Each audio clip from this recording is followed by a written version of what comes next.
हमारी शादी पसंद की थी, और सिर्फ पसंद ही नहीं बल्कि मोहब्बत की भी। लेकिन आज वह हालात ऐसे थे कि वह अपने लिए कुछ भी नहीं कर सकता था। वह एक जिंदा लाश बन चुका था, पूरा दिन बिस्तर पर पड़ा रहता था। कहते हैं कि ऐसे मर्दों की पत्नियां बेराह रवि का शिकार हो जाती हैं, जो या तो बहुत लंबे अरसे के लिए कहीं चले जाते हैं या फिर किसी ऐसी स्थिति में होते हैं। इसीलिए सारा जमाना मुझे शक भरी नजरों से देखता था, लेकिन मैं अपने कदमों पर बिल्कुल सच्ची थी। मैं अपने पति से बेवफाई नहीं कर सकती थी। क्या कोई इतना गिरा हुआ हो सकता है कि एक बंदा जो बीमारी की वजह से बिस्तर पर पड़ा है, आप उसके साथ भी बेवफाई कर डालें? लेकिन यह बात भी अपनी जगह सही है कि दुनिया में ऐसी बहुत सी मिसालें देखने को मिलती हैं, लेकिन मैं ऐसी नहीं थी, और मुझे क्या पता था कि मुझे मिसाल बना दिया जाएगा। क्योंकि आज जब मैं उठी तो मेरे बिस्तर पर मेरे साथ 3 मर्द। मेरा नाम सुनीता है और मेरे पति का नाम राम था। हम लोग सीधे साधे लोग थे, एक ही मोहल्ले में रहते थे, बचपन में एक ही स्कूल में पढ़ते भी थे। फिर मैं बड़ी हो गई और मैंने बाहर जाना बंद कर दिया और मैं जवान हो गई। अब वह मुझे पहचान भी नहीं पाता था, लेकिन आते जाते उसकी नजरें मुझे तलाश करती थीं, पर मैं उसे पहचान लेती थी। कुछ अरसे तक एक दूसरे से फोन पर बात भी हुई। फिर सोचा कि यह सब ठीक नहीं है। अगर किसी को पता चल गया तो बहुत बदनामी हो जाएगी और हमें घर से डांट भी पड़ेगी। इसलिए शादी का इरादा कर लिया। उसने मेरे घर रिश्ता भेजा और मेरे घर वालों ने कबूल कर लिया, क्योंकि जैसा मैंने पहले कहा, हम लोग एक जैसे लोग ही थे। वह भी सीधा सादा और मैं भी। न ज्यादा गरीब थे और न ज्यादा अमीर। बस वही लोग थे जो जितना कमाते हैं उतना इस्तेमाल कर लेते हैं। उनके बड़े बड़े बंगले नहीं होते, वह किराए के घरों में रहते हैं, लोकल बसों में सफर करते हैं, लेकिन अपनी जिंदगी से खुश होते हैं। किसी से मांगना नहीं पड़ता, जैसे तैसे करके खर्चे पूरे हो ही जाते हैं। हमारी जिंदगी भी ऐसी ही थी। मेरी सासू माँ बहुत गुस्से वाली थी। मेरे पति ने मुझे पहले ही कहा था कि मेरी माँ बहुत गुस्से वाली है और वह तुम्हें तंग भी करेंगी। मैंने उसे कहा कि तुम्हारे लिए मैं अपनी सास को बर्दाश्त कर लूंगी, क्योंकि जिंदगी तो मैंने तुम्हारे साथ गुजारनी है। मेरी सास पूरे मोहल्ले में मशहूर थीं, लोगों के घरों की खबरें भी रखती थीं और किसी से सीधे मुंह बात भी नहीं करती थीं। पता नहीं उनको किस बात का घमंड था। उनकी अपनी एक बेटी भी थी, जिसकी शादी उन्होंने बाहर के मुल्क में की थी और वह वहीं रहती थी। अब घर में सिर्फ मेरी सास और मेरा पति ही होता था। वह मुझे वाकई बहुत तंग करती थी। उन्होंने तो शादी के 1 हफ्ते तक ही लिहाज किया, उसके बाद वह अपनी आई पर आ गईं। लेकिन मैं खामोशी से सब कुछ बर्दाश्त कर लेती थी। रात को जब अपने पति के पास आती तो वह कहते कि कहाँ रह जाती हो, मैं तुम्हारा इंतजार कर रहा होता हूँ और तुम घर के काम कर रही होती हो, तुम्हें मेरा कोई ख्याल नहीं है। मैंने कहा कि मुझे रात को बहुत सारे काम होते हैं। मुझे सुबह के लिए आटा गूंथना होता है, बर्तन धोने होते हैं, दूध उबाल कर रखना होता है, आपकी माँ को चाय बनाकर देनी होती है और किचन भी साफ करना होता है। मेरे पति ने मुझे कहा कि मेरे लिए वक्त ही नहीं है तुम्हारे पास। मैंने कहा कि ये सब कुछ भी मैं आप ही के लिए करती हूँ, ताकि इस घर का माहौल अच्छा रहे और आपको कोई परेशानी न हो। तो मेरे पति की आंखों में खुशी से आंसू आ गए। मैंने कहा कि क्या हो गया है? तो कहने लगे कि तुम मेरे लिए वाकई बहुत कुछ करती हो, मैं भी तुम्हारे लिए कुछ करना चाहता हूँ। कल मैं शहर जा रहा हूँ, तुम्हारे लिए अच्छा सा जोड़ा लेकर आऊंगा। मैंने कहा कि मुझे कपड़ों की जरूरत नहीं है, पर उन्होंने कहा कि मैं प्यार से लाऊंगा तो तुम सिलवा लेना और फिर मुझे पहनकर दिखाना कि कैसी लगती हो। मैं भी खुश हो गई। पर अगले दिन जब वह शहर चले गए तो जिस समय उन्हें वापस आना था उस समय तक वापस नहीं आए। 5-6 घंटे गुजर गए। मैंने अपने बाबा से कहा कि आप जरा पता तो करवाएं, क्योंकि वह फोन भी नहीं उठा रहे थे। बाबा ने कहा कि कैसे पता करूं, किससे पूछेंगे। 2-3 घंटे इसी तरह और गुजर गए और रात के 2:30 बज गए। मेरी तो जान अटकी हुई थी। जब फोन आया और उन्होंने सबसे पहले मेरा ही पूछा कि आप राम की पत्नी हैं? मैंने कहा कि जी। उन्होंने कहा कि आपके पति का एक्सीडेंट हो गया है, वह फलां अस्पताल में है, आप लोग तुरंत आ जाएं। यह सुनकर तो मेरे कदमों तले से जमीन खिसक गई। मैं घर से ऐसे भागी जैसे आज अगर नहीं गई तो कुछ बहुत बुरा हो जाएगा। लेकिन शायद बुरा हो चुका था, क्योंकि जब हम लोग अस्पताल पहुंचे तो मेरा पति कोमा में जा चुका था। वहां एक डॉक्टर था, उसका नाम डॉक्टर राहुल था। वही यह केस संभाल रहा था। उसने कहा कि आपके पति का एक्सीडेंट हुआ है और झटका लगने की वजह से वह कोमा में चले गए हैं। उन्हें कोई बहुत ज्यादा बड़ी चोटें नहीं लगीं, कोई हड्डी वगैरह नहीं टूटी, छोटे मोटे फ्रैक्चर हुए हैं, लेकिन झटका इतना जोर से लगा है कि वह कोमा में चले गए हैं और अब होश में कब आएंगे यह कोई नहीं बता सकता। मेरे लिए तो यह खबर ऐसी थी कि जैसे मेरी कयामत आज ही आ गई थी। मैं वहीं जमीन पर बैठ गई और रोने लगी। डॉक्टर ने मुझे कहा कि आप यहाँ से उठें। आप क्या कर रही हैं? आइए कमरे में आकर बैठिए। मेरे बाबा भी मेरे साथ थे। उन्होंने मुझे अपने कमरे में बिठाया और सारे मामले के बारे में समझाया। उन्होंने कहा कि आपके पति का दिमाग जाग रहा है, वह बातें सुन रहा है, लेकिन वह रिएक्शन नहीं दे पा रहा। आप कोशिश करें, उनसे ज्यादा से ज्यादा बात करें, उनके सामने कोई परेशानी की बात न करें, अच्छी अच्छी बातें बताएं ताकि किसी तरह वह वापस आ जाएं। मेरे बाबा ने डॉक्टर से पूछा कि क्या ऐसा होता है, तो डॉक्टर ने कहा कि ऐसा बहुत कम होता है। यूं समझ लें कि आटे में नमक बराबर, लेकिन ऐसा होता जरूर है और ऐसा हुआ भी है। आप लोगों ने हिम्मत नहीं हारनी। अब आप लोगों के लिए एक बहुत बड़ा इम्तिहान है। मेरा पति जवान था, खूबसूरत था, कसरती बदन का मालिक था, उसके अंदर बहुत ताकत थी। मैंने कभी सोचा भी नहीं था कि मैं उसे इस हाल में देखूंगी। मैं उसके पास ही बैठी थी। मेरे बाबा ने कहा कि बेटा, मैंने तो सुना है कि ऐसे जब इंसान मशीनों के हवाले हो जाता है तो उस पर बहुत ज्यादा खर्चा होता है। मैं एक काम करता हूँ, अपना घर बेच देता हूँ। अभी से बेचने के लिए बात करता हूँ तो जल्दी पैसे मिल जाएंगे, वरना उसके पैसे कौन देगा? तुम्हारे तो ससुर भी जिंदा नहीं है। मेरे बाबा ने मेरा एहसास किया, लेकिन मैं नहीं चाहती थी कि उनका घर बिक जाए। मैंने कहा कि बाबा, कुछ करते हैं, मैं जेवर बेच दूंगी। जबकि मेरे पास जेवर के नाम पर एक ही सेठ था और उससे शायद 2-3 दिन का ही खर्चा पूरा होता। डॉक्टर हमारी बातें सुन रहा था। वह सामने आ गया और उसने कहा कि आप फिक्र न करें। अगर आप लोग इतने मजबूर हैं तो आप लोगों को कुछ भी बेचने की जरूरत नहीं है। हमने कहा कि लेकिन फिर खर्चा कहाँ से होगा? उसने कहा कि यह मेरा अस्पताल है, मेरे साथ एक पार्टनर है, लेकिन इस अस्पताल का मालिक मैं ही हूं। मुझे आप लोगों से कोई पैसे नहीं चाहिए। मैं आपके पति का इलाज मुफ्त में करूंगा। मैं यह बात सुनकर बहुत आभारी हो गई। मुझसे तो मेरे आंसुओं पर काबू ही नहीं पाया जा रहा था। जिंदगी में पहली बार मेरे साथ कुछ ऐसा हो रहा था। इतनी बड़ी मुसीबत मेरे सिर पर आ गिरी थी। मैंने कहा कि क्या मैं अपने पति के साथ यहीं पर रह सकती हूँ? तो मेरे पापा ने कहा कि बेटा, यहाँ पर रह के क्या होगा? पर डॉक्टर ने मेरी तरफ एक नजर देखा और कुछ सोचकर बोला। उसने कहा कि नहीं, ये ठीक कह रही हैं। अगर यह यहाँ पर रहेंगी, इनसे से ज्यादा बातें करेंगी, तो इनके ठीक होने के चांस ज्यादा बढ़ जाएंगे, क्योंकि यह इनकी पत्नी है और आप लोगों ने बताया कि इनकी मोहब्बत की शादी हुई थी, तो इस वक्त आपके पति के साथ आप ही को रहना चाहिए। मेरे बाबा ने कहा कि ठीक है, लेकिन यहाँ पर ये कैसे रहेंगी? डॉक्टर ने कहा कि इधर इनके रहने के लिए इंतजाम कर दिया जाएगा। एक छोटा सा कमरा है जहाँ पर हम लोग सामान रखते हैं। इधर इनके लिए एक बेड लगा देंगे। बाकी अगर यह चाहें तो अपने पति के कमरे में भी सो सकती हैं, लेकिन वह कमरा बहुत सारी मेडिकल मशीनों से भरा हुआ है, इसलिए वहां पर ज्यादा जगह नहीं होगी। मैंने कहा कि मैं यहीं पर रहूंगी, अपने पति के पास बैठी रहूंगी, उसे छोड़ के नहीं जाऊंगी। उसे छोड़ के मैं जा भी कैसे सकती हूँ? जब सोना होगा तो दूसरे कमरे में जाकर सो जाऊंगी। बस मुझे यहीं पर रहने दें। मेरे पापा ने कहा कि ठीक है, कोई बात नहीं। और डॉक्टर इतना अच्छा था, हमारे साथ अच्छा बिहेव कर रहा था। जब इंसान मुश्किल में होता है तो फिर ऐसा इंसान जो उसकी मदद कर रहा है, वह उस पर कभी भी शक नहीं कर सकता।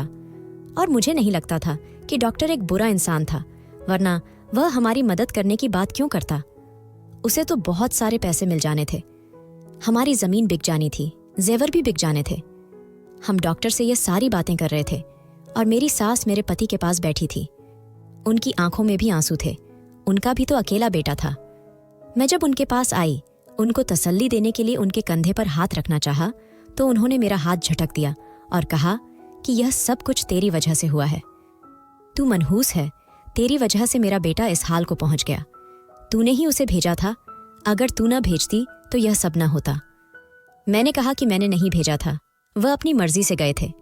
मेरी सास ने सबके सामने मेरी बेइज्जती करनी शुरू कर दी। तू तो है ही ऐसी, तूने तो शादी से पहले ही मेरे बेटे को फंसा लिया था। तेरे जैसी औरतों के घर नहीं बसते, क्योंकि उनके पीछे बद्दुआएं होती हैं और तेरे पीछे मेरी बद्दुआएं हमेशा रहेंगी।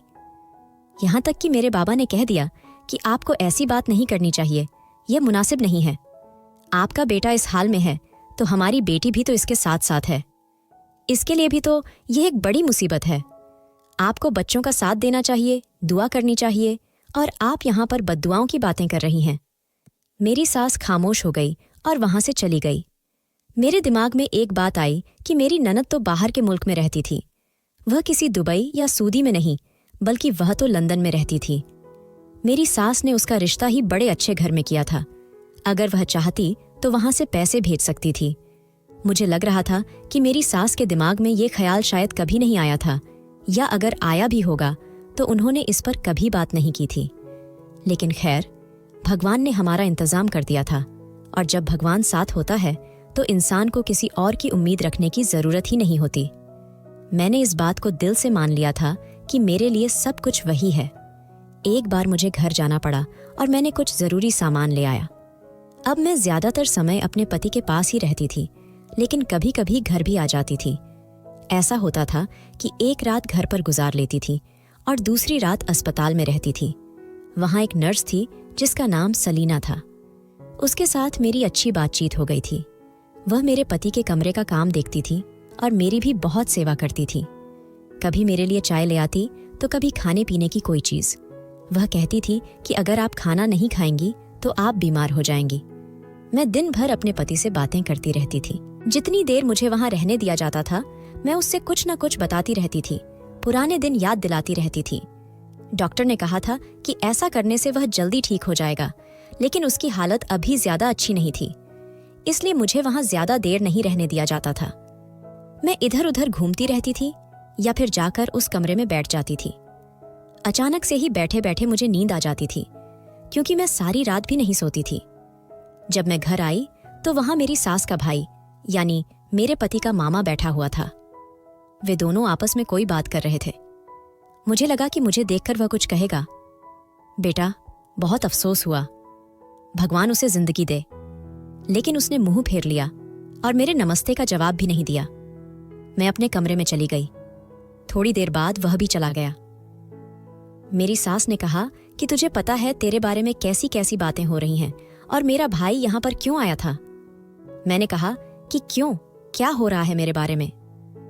उन्होंने कहा कि सब कह रहे हैं कि इसका पति बिस्तर पर पड़ा है और यह शहर में जाकर रंगरलियां मना रही है। जब मैंने ये बात सुनी तो मेरे हाथ से सामान गिर गया। मैंने पलटकर अपनी सास की तरफ देखा और कहा कि आप ये क्या कह रही हैं। उन्होंने कहा कि हाँ, मेरा बेटा वहां बीमार पड़ा है, उसका इलाज हो रहा है। तेरा वहां पर क्या काम है?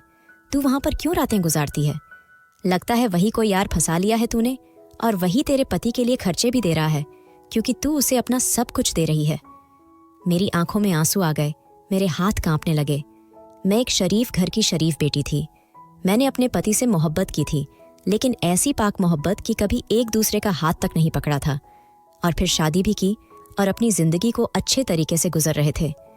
मेरे दिल में मेरे पति के लिए कितनी वफा थी, मैं लफ्जों में बयां भी नहीं कर सकती थी, और मेरी सास ने इतनी बड़ी बात कर दी। मैं हैरान रह गई। उन्होंने कहा कि आगे से ड्रामे करने की जरूरत नहीं है। कोई जरूरत नहीं तुझे अस्पताल जाने की, यहां घर में रहा कर।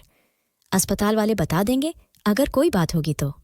मैंने कहा कि मम्मी, वह आपके अपने बेटे हैं क्या, या आपने उनको कहीं से उठाया था? मेरी सास ने कहा कि क्या मतलब, ये क्या कह रही है? मैंने कहा कि आपको कोई परवाह नहीं है। आपको नहीं पता कि अस्पतालों में मरीज के साथ क्या होता है, और मरीज के साथ एक बंदा तो रहता ही है, और मैं नहीं रहूंगी तो कौन रहेगा? ठीक है, मैं नहीं जाती, आप जाके रहा करें। मेरी सास खामोश हो गई। उन्होंने कहा कि मेरे घुटनों में दर्द है, मैं तो खुद मरीज हूं। मैंने कहा तो फिर कौन जाएगा? मैं ही जाऊंगी ना। और फिर डॉक्टर ने कहा है कि मुझे उनसे से ज्यादा बात करने की जरूरत है। आपको इतनी सी बात समझ नहीं आती। आपके पास अगर लोग आ रहे हैं, उल्टी सीधी बातें कर रहे हैं, तो आप उनको जवाब देने के बजाय उनके साथ मिल जाती हैं। क्या मैं आपके बेटे की इज्जत नहीं हूं? क्या कसूर है मेरा कि मैं आपके बेटे से मोहब्बत करती हूं? मेरी सास खामोश हो गई और वहां से चली गई। लेकिन मेरे बारे में बहुत बुरी बुरी बातें हो रही थीं। सारे खानदान में ये बातें हो रही थीं। सब कह रहे थे कि जब इस तरह मर्द चारपाई पर पड़ जाए तो फिर औरत के कदम घर में नहीं रुकते। फिर तो वह जो चाहे कर सकती है, और उसका पति तो मरा हो या जिंदा हो, एक बराबर है। उसे तो पता भी नहीं कि क्या हो रहा है और उसकी पत्नी क्या करती फिर रही है। मेरी सास एक दिन मुझे कहने लगी कि जो हरकतें तू कर रही है ना, अगर मेरा बेटा होश में आ भी गया तो तेरी हरकतें देखकर फिर से शर्म से मर जाएगा। मैं हैरान थी कि मेरी सास हवा में तीर क्यों चला रही थी। मैंने उनको कहा कि एक दिन आप मेरे साथ अस्पताल चल रही हैं। मैंने कहा कि मैं क्यों जाऊं वहां। फिर तेरा मजोन का क्या होगा? तेरी आवारा गर्दगी में तो खलल पड़ जाएगा ना। मेरे पति ने ठीक कहा था कि मेरी माँ एक बहुत जालिम औरत है। वह खुश नहीं देख सकती, किसी के साथ अच्छे तरीके से नहीं रह सकती है। और जब उनको पता चला कि मेरा पति बिस्तर पर पड़ गया है तो उन्होंने ये काम शुरू कर दिए थे। मुझे दिन रात बातें सुनाती थीं। अब तो बात कुछ ऐसी हो गई थी कि मेरा घर वापस आने का दिल ही नहीं करता था। एक बार मैं अस्पताल से आई तो अपने माँ बाप के घर चली गई। रात वहां पर गुजार ली। अब मेरी सास को यह गलतफहमी हो गई कि शायद मैं 3-4 रातों से अस्पताल में ही हूँ, और उन्होंने पूरे खानदान में यह बात फैला दी। यहाँ तक कि मेरे पापा को भी फोन करके कह दिया कि आपकी बेटी तो 4-5 दिन से घर नहीं आई, लगता है वहीं से किसी के साथ भाग गई है। मेरे पापा ने फोन बंद कर दिया और जवाब नहीं दिया। मेरे पापा ने कहा कि लड़का तो बहुत अच्छा था, लेकिन इसकी माँ बहुत ही बुरी इंसान है। इस घर में तुम कैसे गुजारा कर रही हो बेटी? भगवान तुम्हारे पति को सेहत और जिंदगी दे, उसे होश आए तो साथ अक्ल भी आ जाए और वह तुम्हें लेकर कहीं चला जाए। मैंने कहा कि पापा पता नहीं, अभी तो वह खुद इस हाल में है कि मैं उनको कुछ नहीं कह सकती, तंग भी नहीं कर सकती, कुछ नहीं बोल सकती, सिर्फ अच्छी अच्छी बातें करती हूँ। मैं अपने पति के पास बैठी रहती थी, उसे पुराने दिन याद करवाती थी। हम लोगों ने एक दूसरे के साथ इतना वक्त नहीं गुजारा था। यह हमारी शादी को ज्यादा अरसा ही नहीं हुआ था, लेकिन फिर भी वे छोटे छोटे पल, वे छोटी छोटी खुशियां, वे लम्हे जो मैंने उसके साथ गुजारे थे, मैं उसे बताती रहती थी। एक दिन मैं उसे बता रही थी कि कैसे वह दरवाजे के पीछे छुप गया था, और जब मैं कमरे में आई तो उसने मुझे गले से लगा लिया था और मैं इतना ज्यादा डर गई थी।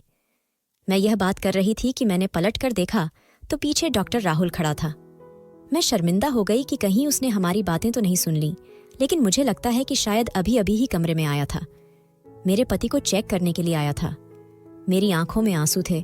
उसने कहा कि आप परेशान नहीं होना, सब कुछ ठीक हो जाएगा। आप बहुत खूबसूरत और अच्छी इंसान हैं। वह मेरी तारीफ कर रहा था तो उसने मुझे खूबसूरत क्यों कहा? फिर मैंने सोचा कि शायद उसके मुंह से निकल गया होगा, इसमें बाल की खाल निकालने की कोई जरूरत नहीं है, यह तो हमारी इतनी मदद कर रहा था। मैंने पता करवाया था कि एक कोमा के मरीज पर ना जाने दिन में कितने हजार रुपए का खर्चा होता है। एक दिन में ही इतने पैसे लग जाते हैं जितने पैसे हम लोग शायद 4-5 महीने में खर्च होने का तसव्वुर कर रहे थे। ऐसे में डॉक्टर हमारी इतनी ज्यादा मदद कर रहा था। उसने जाते हुए मुझसे कहा कि आप अपने पति से बहुत मोहब्बत करती हैं। मैंने कहा कि हाँ, बहुत ज्यादा।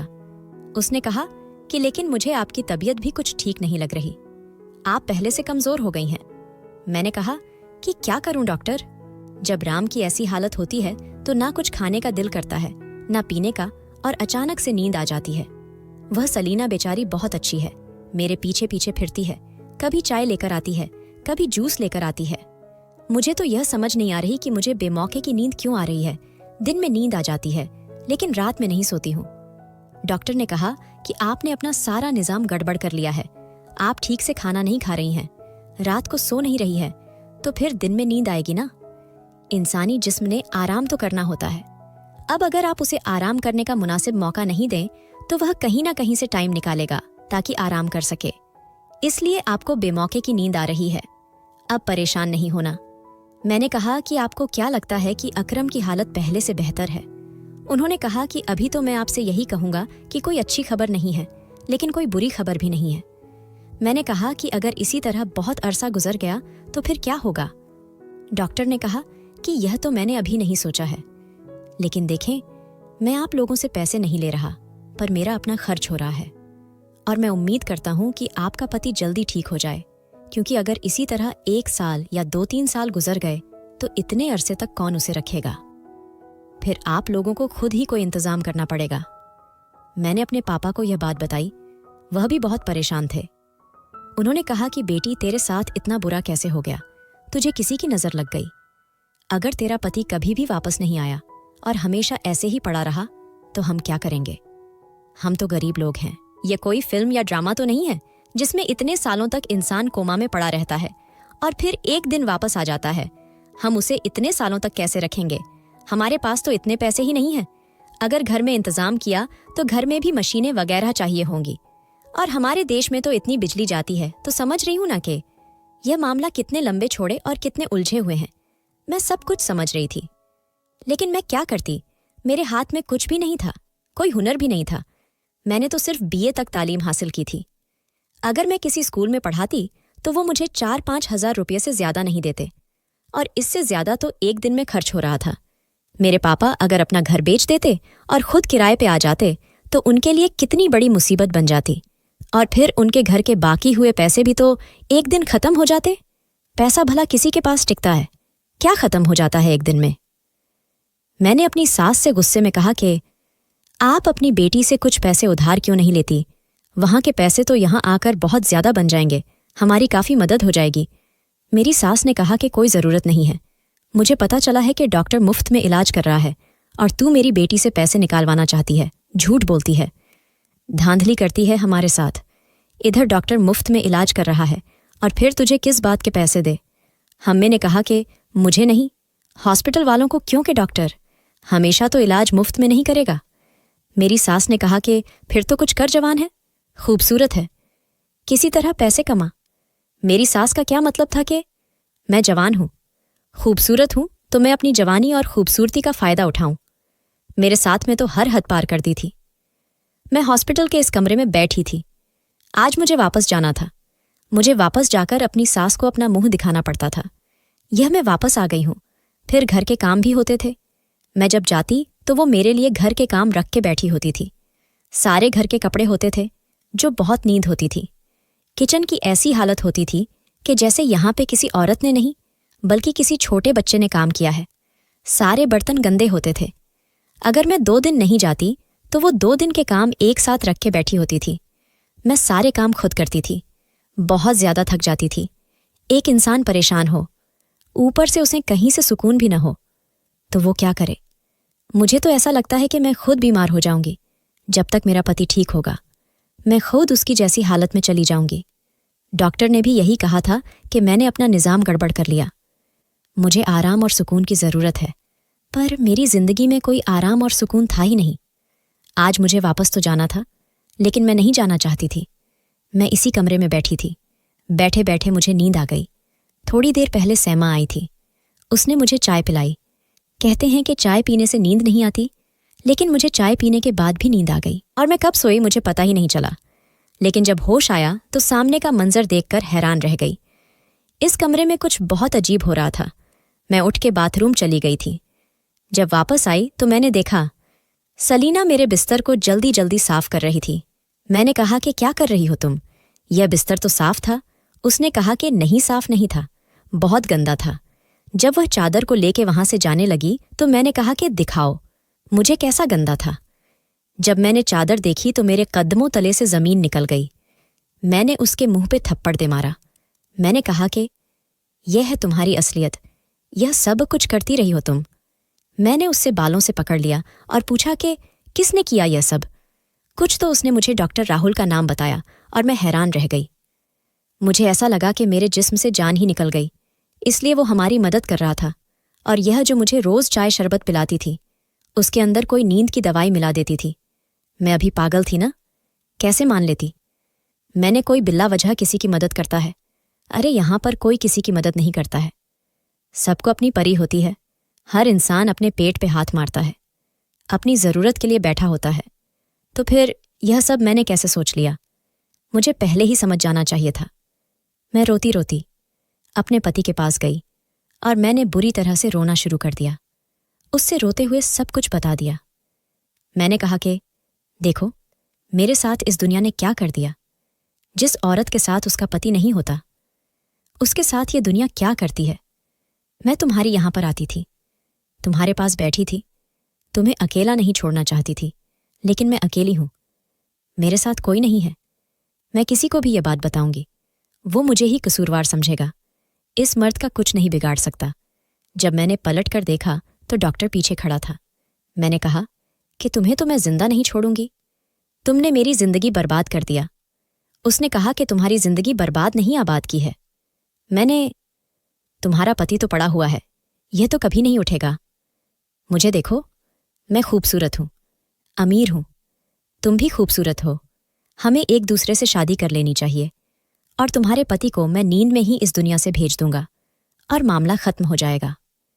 मैंने कहा कि मेरे पास भी मत आना। मैं दूर दूर हटने लगी। वह आगे आगे आने लगा। जब अचानक से मेरी आंखों ने एक कुछ ऐसा देखा, मेरे पतों की आंखें तो बंद थीं, लेकिन उसने बाजू बढ़ाकर डॉक्टर राहुल का गला दबा लिया था। डॉक्टर राहुल की सांसें बंद हो रही थीं। जब वह चीखने चिल्लाने लगा तो हॉस्पिटल का अमीला अंदर आ गया। किस्मत से आज उसका दूसरा पार्टनर भी आया हुआ था, जो कि राउंड पे था। उसने भी आवाज सुनी, वह भी इधर आ गया। मैंने उसको सब कुछ बता दिया। वह अपना सिर पकड़ के बैठ गया। वह एक अच्छा धार्मिक टाइप इंसान था, ऐसा लगता था कि नेक बंदा है। उसने कहा कि मैं तो उसका हवाला हॉस्पिटल किया था, मुझे क्या पता था कि यहाँ पे ये सब कुछ हो रहा है।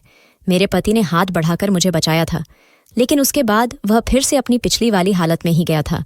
उसने कहा कि हम अभी भी उसका इलाज जारी रखेंगे और उसको यहाँ पे ही रहने देंगे, आप फिक्र नहीं करें।